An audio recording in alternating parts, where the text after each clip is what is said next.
Hello! This is the One Episode Rule podcast about first impressions. I'm Magpie. Hi, Magpie. Hi, Magpie. Hi. Do you want to tell us what we do on this show? We watch an episode of an anime. That's Just cool. one. I like it.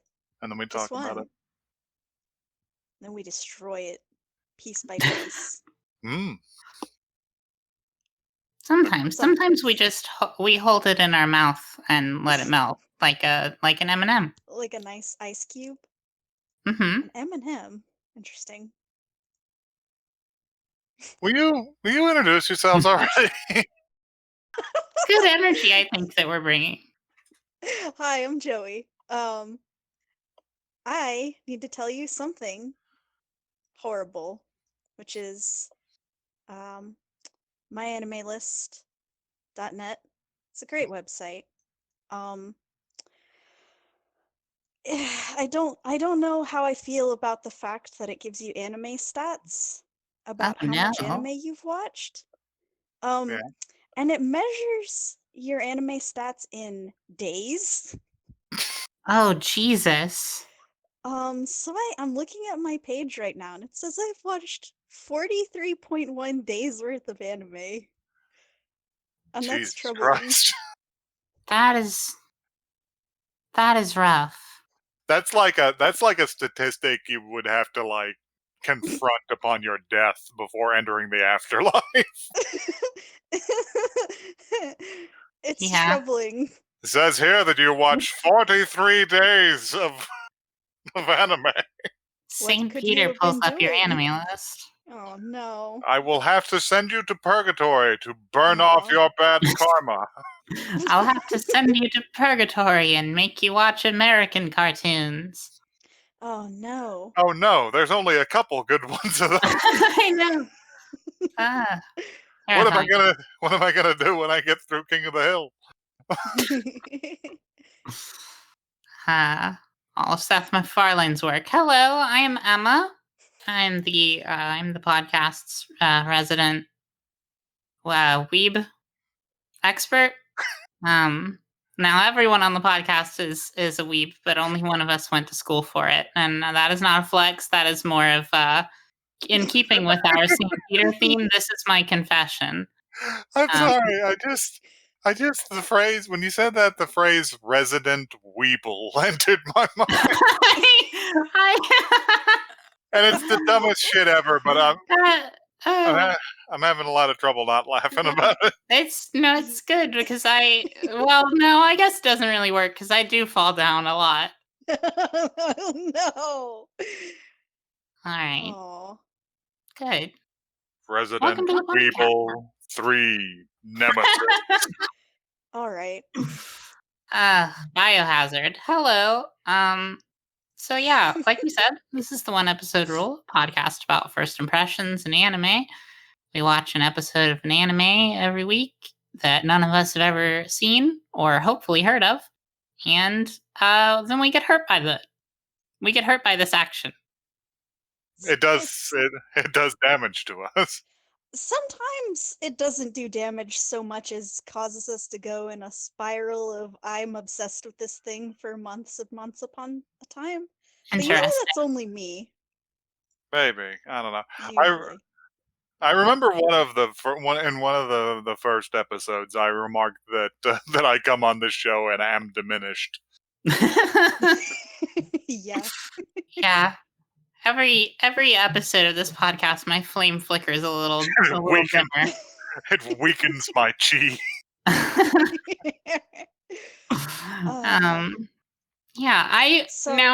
I'm glad that the podcast has brought you a lot of joy, Joey, because I feel like I can count on maybe both hands the number of episodes of things that we've watched that I've been like, this was good and my life is better now from seeing that instead of extremely worse. All right. Do we want to get into like banter or the news or something? I have a topic to bring up. All right. I know Magpie is going to suffer for it. It's Because time. It's time it's for the time. suffering. Let's It's crack time this to one talk open. about the Beastar's egg thing. Because Magpie has just gotten to that point in the show. I did go back and finish the episode. That's good. The rest of the You- episode is really good. But you Well, definitely the need egg thing some is only at the distance. beginning. It's only at the beginning. It is in fact pre-OP. They don't play the OP until they've done the whole egg thing. That's true. They And gotta yeah, make sure. I sat down to watch an episode of Beastars while I was eating some pizza for lunch before I began to really truly do things with my day. And I took a couple of bites, and there was a chicken lady sitting next to Lugosi in class, and this portion of the episode was from her perspective. I was just like, "That's interesting." And then class ended, and they took out his egg sandwiches and began to eat them, and I pieced together what was happening and started to become stressed out because yes, it was a whole segment of her talking about how he doesn't know that I laid those eggs. And I thought about it. I thought about it. If anybody ever came up to me and told me that the eggs in the egg salad or sandwich that I was eating they had laid, I would just kill myself immediately. No hesitation. Just straight from the pocket through the neck. God. I mean, like, they have to get some sort of animal meat protein from somewhere, and it has to be, like, ethical towards all the animals involved. So, like, it makes sense, Well, but even weirder is also, her mild obsession with the act. Mm-hmm. Because she's yes. really serious about producing good, very small eggs considering her body mass. But She's excited. I think that the egg sandwich scene um, in Beastars is a beautiful illustration of my belief that if you think that Beastars is just Zootopia, just watch like a couple of episodes because it's so much worse than you think it is. And also, the rest of the episode does give me an additional point because during a tense scene, Lugosi's pet beetle was in the background in his little terrarium. Oh, yeah. Best character in the show. But it did make me think, why do they have to consume the egg products of their fellow sentient beings instead of just eating bugs, which are apparently are bugs? I think that it wouldn't be enough. Like, The anteater does eat some ice cream with ants on it. right. But, Maybe bug is a delicacy. maybe. I would like to Yeah. pose to you a statistic that I cannot fully remember. So it's only a vague statistic, but if I remember correctly, I believe per pound insects make up almost all of the biomass on Earth. That is true. However, gotta find them first. gotta track those little creepy crawlies down. Well, And That's because there's this would be more of a so problem. many of them. This would be more of a problem if the characters in Beastars weren't sentient. However, they possess the gifts of hands and speech and mind. Why could they not simply farm them? That's true. They could just like have selective breeding until they get the The, juiciest the, beetles the about. biggest, fattest beetles. I'm getting full body shivers imagining the just the sheer mass of insect bodies you would have to create in order to feed even just a small town Yeah. for like a day, much Like, less how the many? whole world forever. It's too many. Especially when you can just have a chicken classmate that lays them for you. Lays I the will tell you eggs. this. I will tell you this. I would gladly eat a fistful of live grubs before I ate an egg that someone I knew had laid. I don't know. I Well, disagree. I think maybe I was thinking about how I wondered how tasty that sandwich was. I just I Pop a little sriracha on them.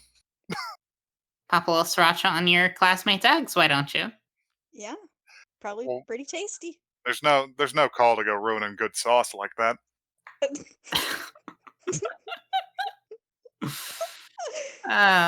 Oh, This is horrible. spicy already. Anyhow, Do you have anything else to talk about, or I'm going to go into the news? I don't. Do you, Emma? I do not. All right, news time. And I hope you like dumb, inappropriate product tie-ins because we got 2 of them. Oh my. All right, I'm going to say the important word of this last, so it hits with the correct impact, because we don't usually cover this sort of thing. Kotobukiya is producing a new statue, new big PVC statue in their Bishoujo series, which I understand is mostly for perverts.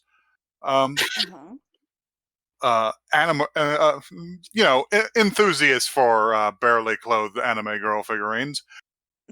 This newest one is named Pennywise. No. Yes. No. It's a Because- coincidence. Illegal. Yes, please. Because it is because it is Pennywise. Illegal. I'm gonna need to see the. I'm gonna need to see the pen. Oh, I'm gonna need to no longer see the Pennywise. I didn't want to see it in the first place. Not good.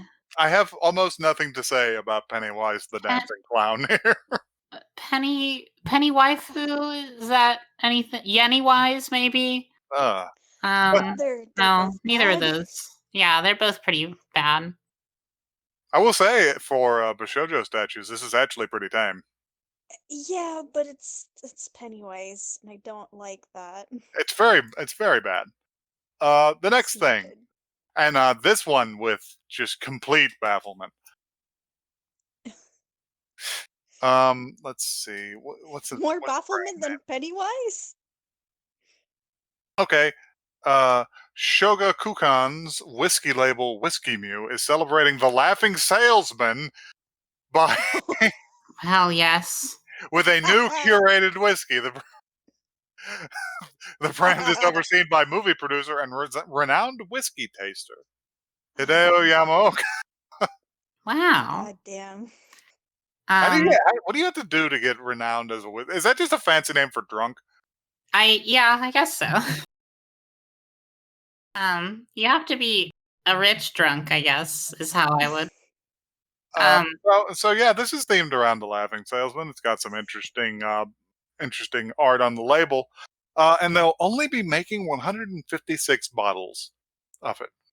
For those hardcore fans. For those who also hardcore want fans, to get wasted. you're beginning to drive at the point of why I put this in the news roll, because I want to ask you two, why the fuck am I seeing this on an English language anime news? I don't know. This is baffling. None of us could possibly buy this whiskey. This character hasn't been relevant for like 20 years. I just don't know. I don't want to see the bottle because I know that the bottle that I've constructed in my head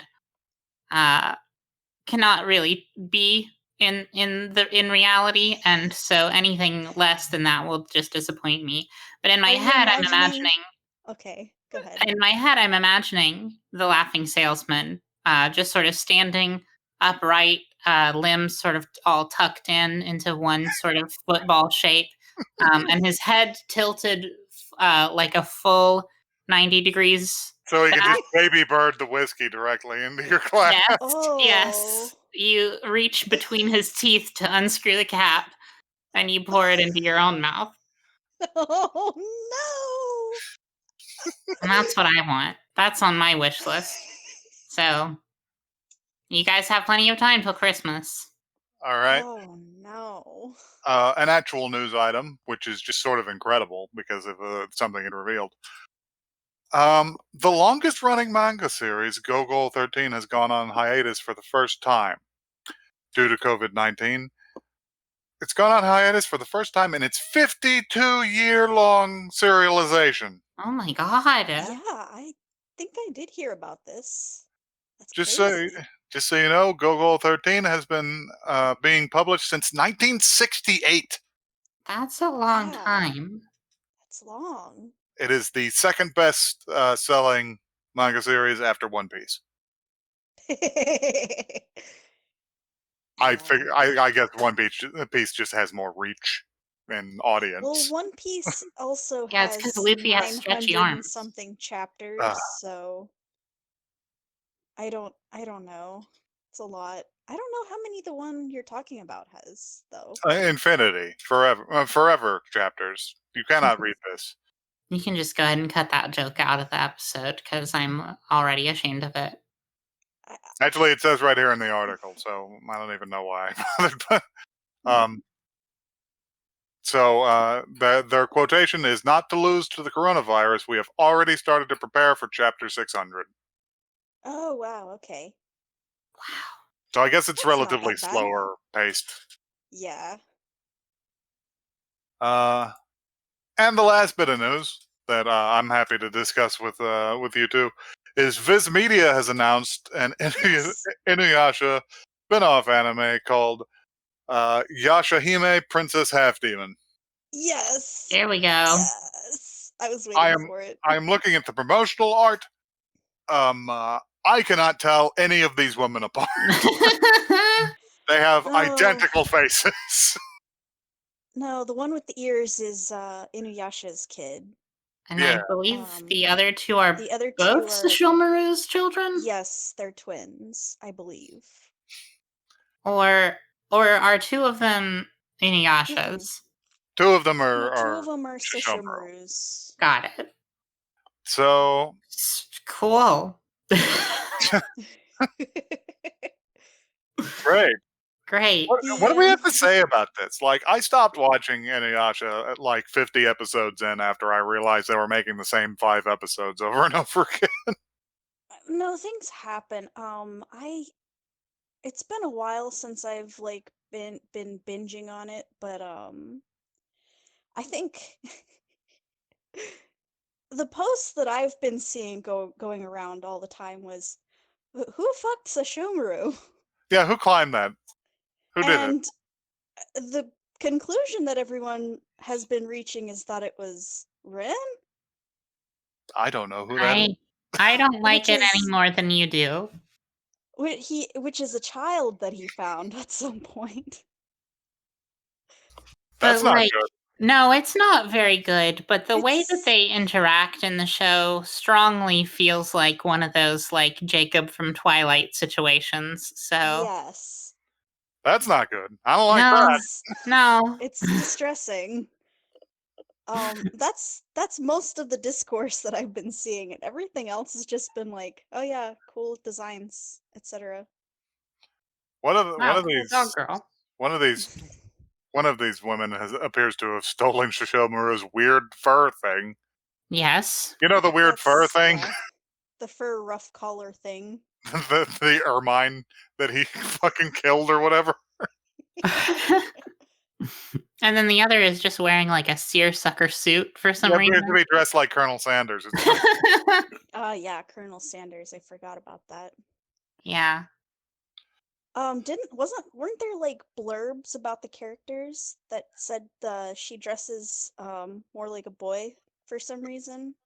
I don't know what that is. I don't remember. I don't have this information. Discussed. Wow. And if I did, I would be unable to absorb it. Yeah.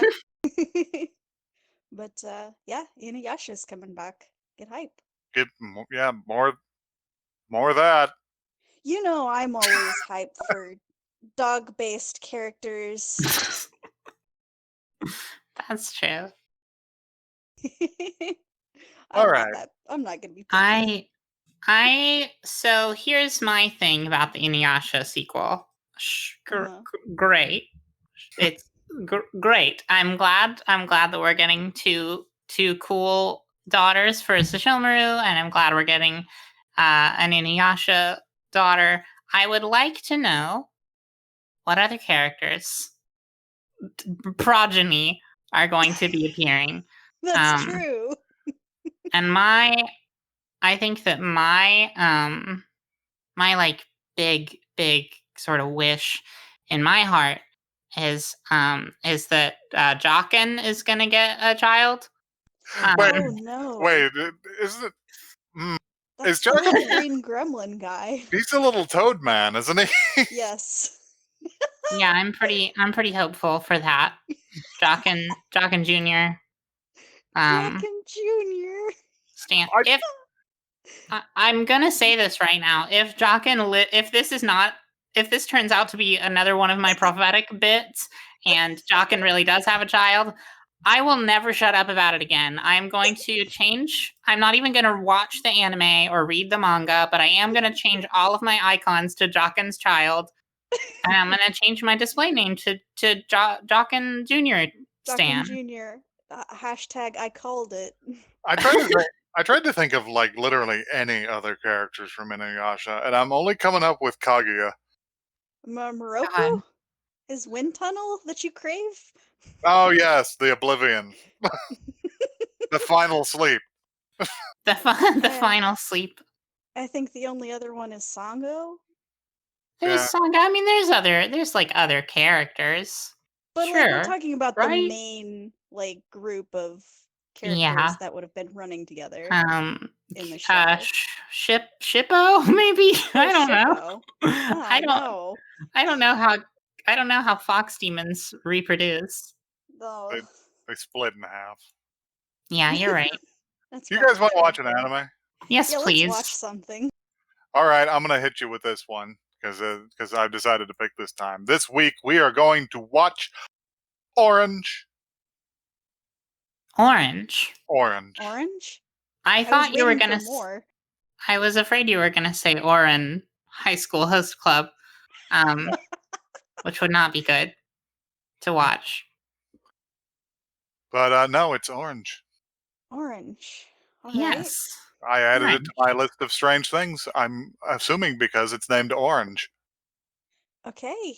So let's get in there and watch it. All right, let's get in there.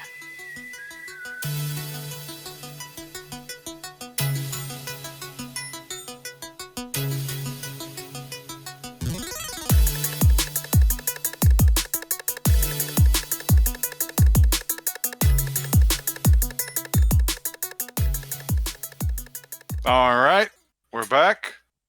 All right. That one was kind of neutral. There's nothing really. It's not really horrible. It's not really great. So I guess let's do our jobs. I would like to first get out in front of myself. When I said Oran would be not good to watch in our intro, I just meant because I've seen it already, not because it's not a good show. Moving on to this show, I fundamentally disagree. I liked it. I liked it a lot. I'm scared because I watched this and what I want to say is that I know that if I watch more of this, I'm going to cry a lot. Going to cry. I started tearing up right like during the very end. I was like, "Oh, am I crying? Oh my god!" Oh no. So let's start from the top though. I have a blurb, and I do want to say that I didn't think this was bad. I don't want to give that impression. No. I will say I will speak for Blackle in this episode and say Blackle would hate this show. Yeah, probably. Well, we neglected to mention in our intro that Blackle has been locked inside of a CRT and could not join us this episode. She's been consumed by cubes, is what I'm assuming happened. Yeah. She's been cubed. Cube-sumed, concubed. No, there's no winners in this episode. To the shame cube. Yes. So while Blackle is trapped in the podcast wiggler,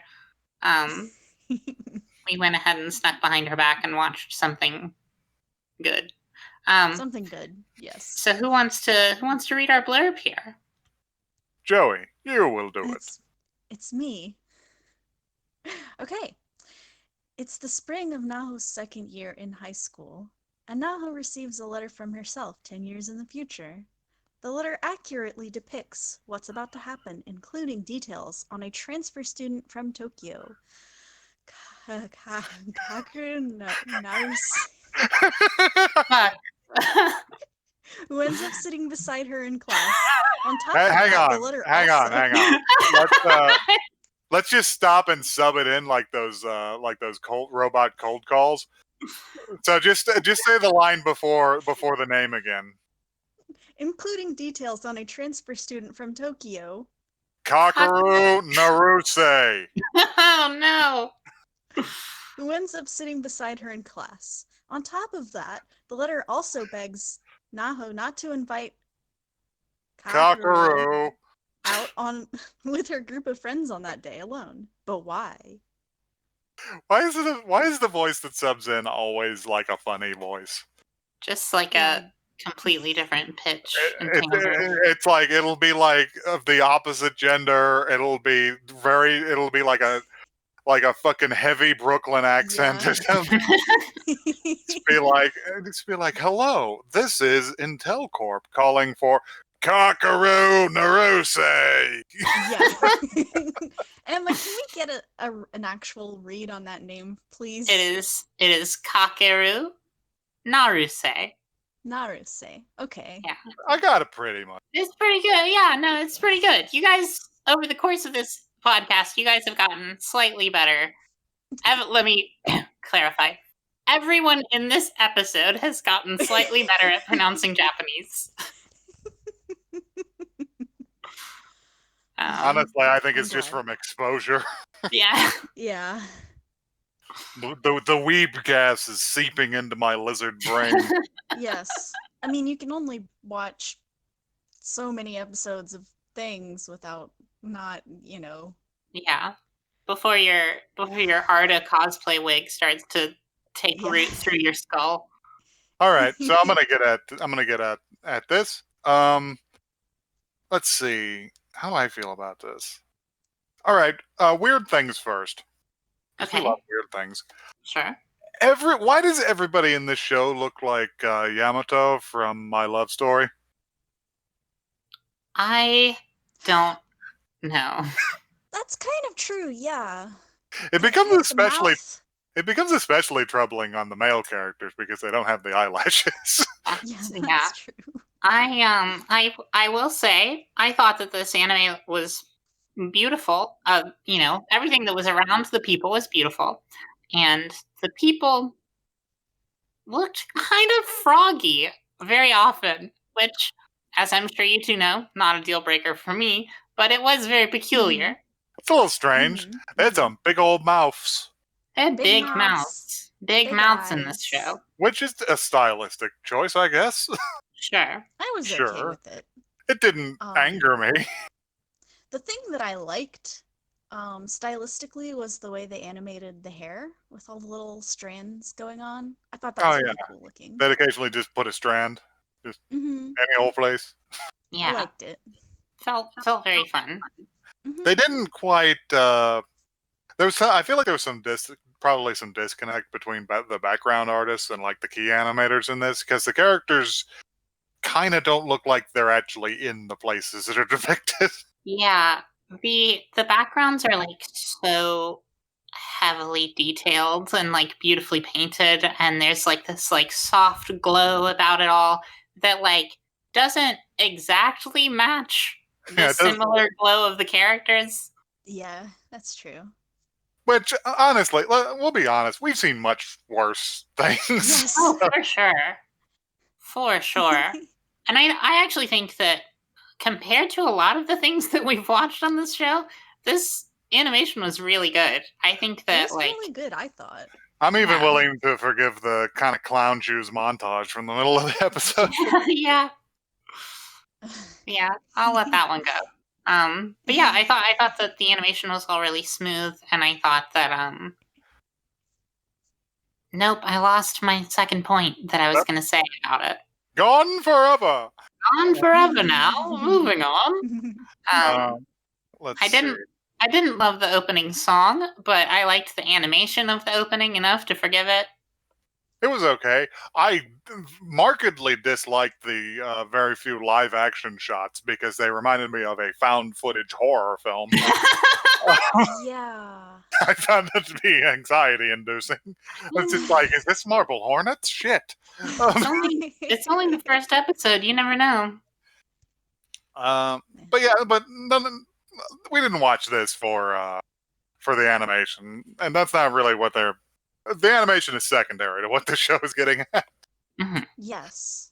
So I'm gonna lay it out there. Well, first of all, I in terms of criticism, I thought the characters were a little bland, or at least the main two. The only one who was particularly animated was the bread girl. The bread girl. I love the bread girl. She's great. She's great. She's a Persona character. She's just like, haha, bread. She's just like stumbling on screen and screaming at you about bread and then leaving. And I need that in a friendship sometimes. She's just gonna, you'd feel like she's just gonna come in from the side and kick, your dumb male friend in the back of the knee, and he'll collapse, and then she'll yell at him about bread. Yes. As God intended. As God intended. But other than that, they're a little bland. It might take time for them to grow. Although I did like the heroine when she decided to actually change her behavior. Yes. I was about to be very sad because I thought she was just going to be like, okay, I'm never going to do anything the letters say. And then, the whole thing is what I wrote at the very beginning is, what if the letters just don't do anything? Like, it's one of those things where, you read the letter, but you just never end up acting upon it or something, Sure. So I was like, when she actually made the decision to I will go and do... Yeah, I'll do it. I'll do the thing that I didn't do. I was very proud, and I was like, okay, yes, this is good. This is a good lead into my other point, which is the base conceit of this show is existentially terrifying to me. Yeah. So the blurb didn't really explain super well that the main character receives a letter from the future, and her future self is saying, it's the letter is not just saying, here's what's going to happen. The letter is saying, here are the things that I regret the most about the last 10 years of my life, and I'm begging you to change them. Yes. And we find out at the end of the episode that one of the reasons, I guess, that motivated the writing of this letter is that Kakeru, the transfer student who she has a crush on, dies. Is going to die if she doesn't listen to the letter. Yes. That's that may not even be the case, but he is dead in the future right now. He is gone. The letter says that 10 years from now, Kakeru is no longer with us. And the implication... They don't drop that until the very end of the episode. And you're like, yeah. And which, may I say, if I do have one complaint about this show, it's that if I got a letter that said in my handwriting, hey Emma, this is Emma from 10 years from now. Probably would have read a couple paragraphs in. Probably would have given the whole thing a once over. Probably wouldn't have just read the first paragraph and been like, that's weird. And then just ignored it for the rest of the day. Yeah, this is part of why I was saying that this conceit is terrifying to me, because I would read a little ways in, and then I think I would just start uncontrollably screaming. Because the letter suggests determinism to a degree, which is you can try to change these things, but what if you can't? What if they just happen? And now you get to know what's going to happen. And knowledge of the future will bring you nothing but madness. God. That's why I'm thinking, like, would I even want to read this letter? By the way, there's multiple letters, because each of the episode titles is letter 1, letter 2, letter 3, etc. So on and so forth. Like, if I got a letter that said, on this day I will fall in love with this person, it would ruin my life. Yeah. It would make me an insane person. I feel like I would spend that whole day, like, on edge, like, fuck, when are they gonna get me? How are they gonna get me? Am I gonna be able to have a normal conversation with this person ever? Without thinking, like, I don't want to fall in love with you. Oh no, what if knowing this knowledge makes me not fall in love with them? What if having this knowledge makes it impossible for them to fall for me because I am a crazy person? Everything in that letter is existentially awful. Yes, I agree. That being said, I feel like they're going to not do it that way, and that it's going to be very, like, good and cute and or probably heart-crushingly sad is what I'm expecting. But yeah, this seems to be playing it rather straight for like a romance, so it's not veering into like philosophical horror. Exactly. I will say that once we broke for the episode, and I said aloud, "We're watching Orange," there was sort of a wail of anguish. And impairment. So. Oh dear. That bodes well. Yeah, so I feel like things probably go great in Orange. It seems great. Probably. I feel like it's got a super happy ending. Seems lighthearted, just like fluffy. Mm-hmm. Just a real sort of slice o' life, feel good show of the season. Why is it called Orange? Does she have orange hair? Why is bleach called bleach? Why is anybody anything? Bleach is called bleach because they purify the souls like bleach. How strange it is to be anything at all. I want that to be true because that's the theory that I came up with. I hope it's that. I hope it's. There's a couple of different. I was thinking, well, maybe it's because ghosts are white, but that doesn't really make any sense. No, they purify the souls. Gil has just slipped me a piece of paper that says because Ichigo bleaches his hair. Yeah, that's true. That's the one. First appearance of correspondent Gil. On the ground, digging up the real dirt. Yes. Giving us the proper answers that we see. Yes. I kind of want to go the whole podcast without explaining who Gil is, and then he's like the sort of Dougie McElroy of our podcast. Yes. Mystery character. So what else have we got? I really want to dig into that clown shoes montage because we ran out of money after we did the beginning and the end. Because the music, it didn't slaughter me the same way that Seinfeld in Bomberman did, but the music did hit in a certain very special way that just it did strike me a little strange. Yes. The fucking rip-roaring banjo, you mean? Yeah. The zealous bluegrass music that erupted out of nowhere. Oh, they're country now. Yeehaw. Well, they're eating their bread. It's the sound of having fun in the park. Yeah, while you're eating some bread. Welcome to the fucking Kentucky prefecture.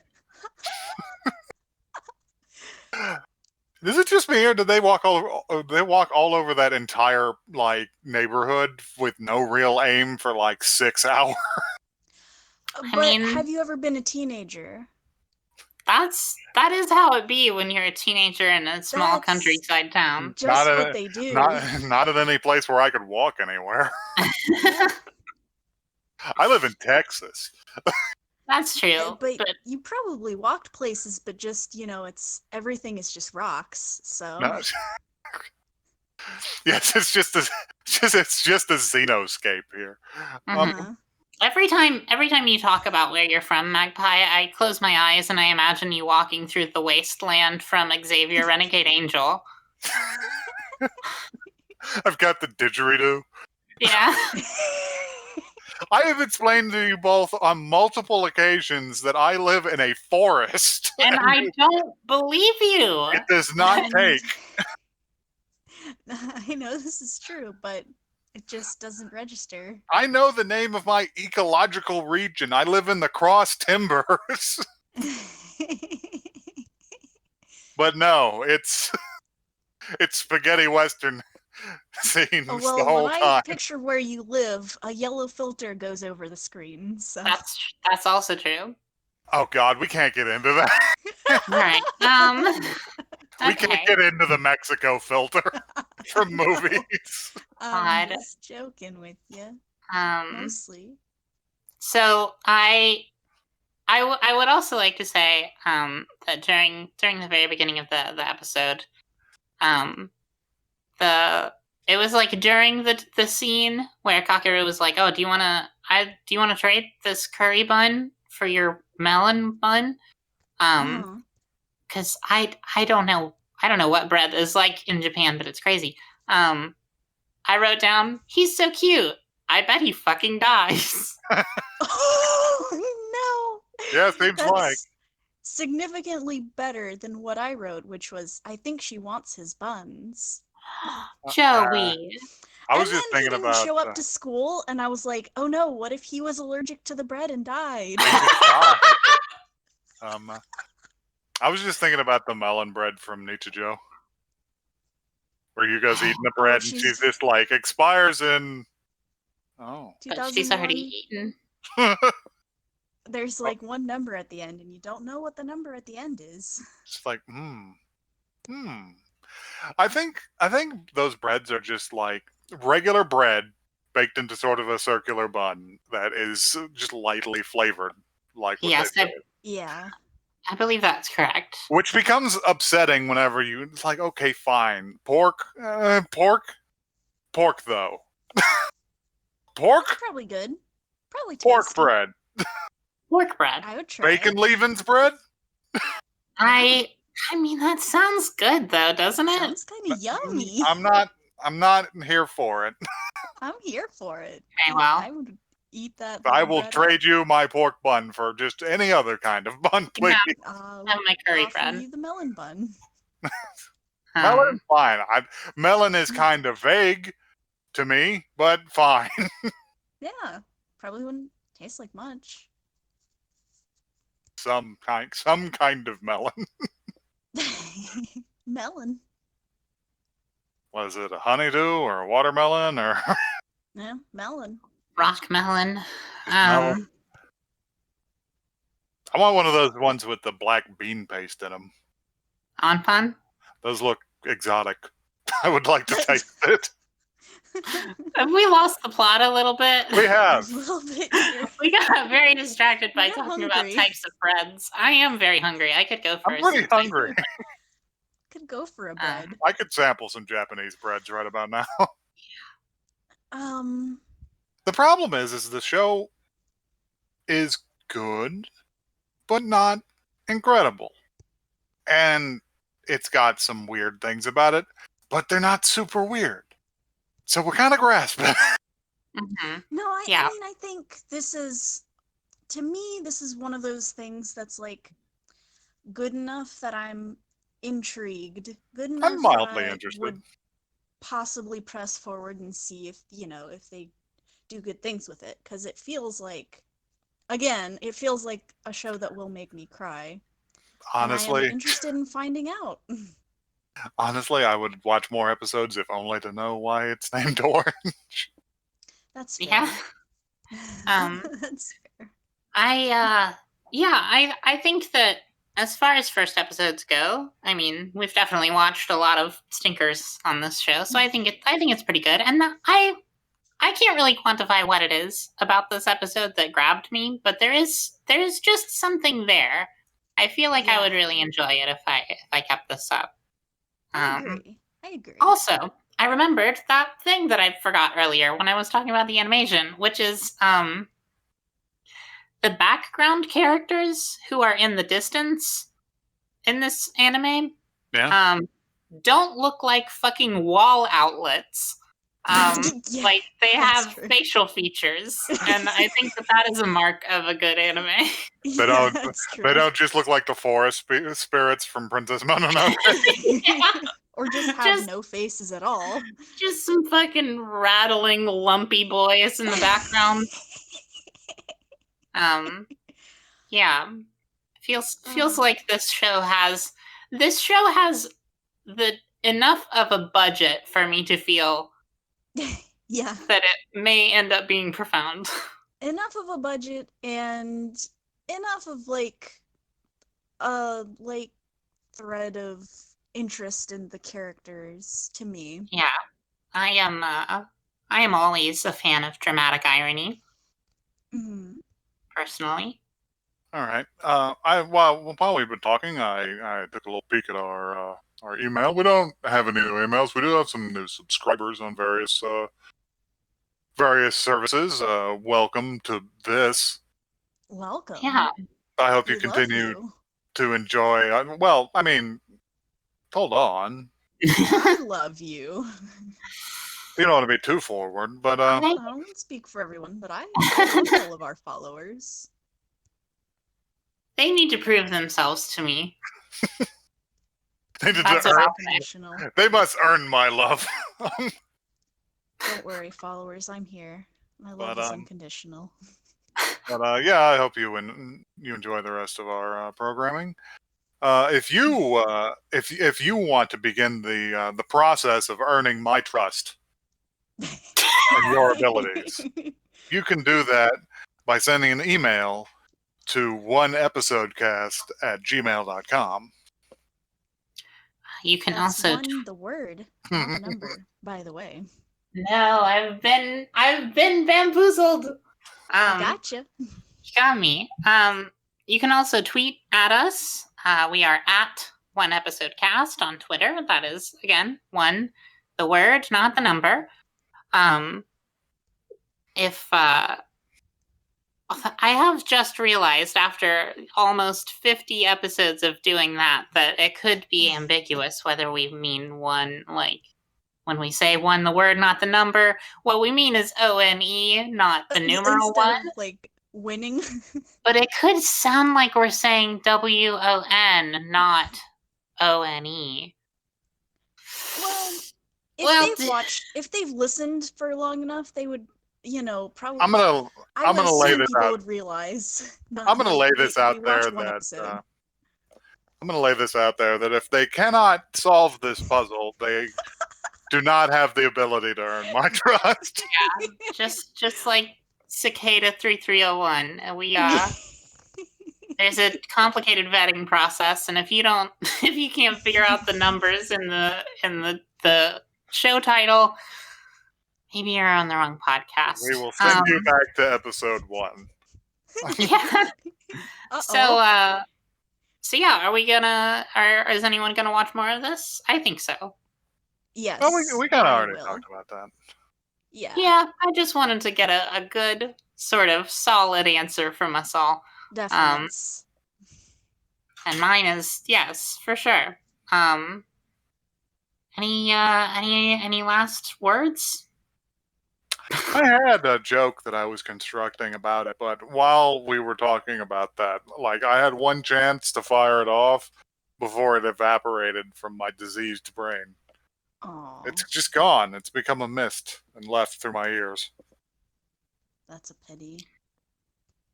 That's what happens with every episode of this podcast. I basically black out. If only there was some way I could send a letter to myself at the beginning of the podcast.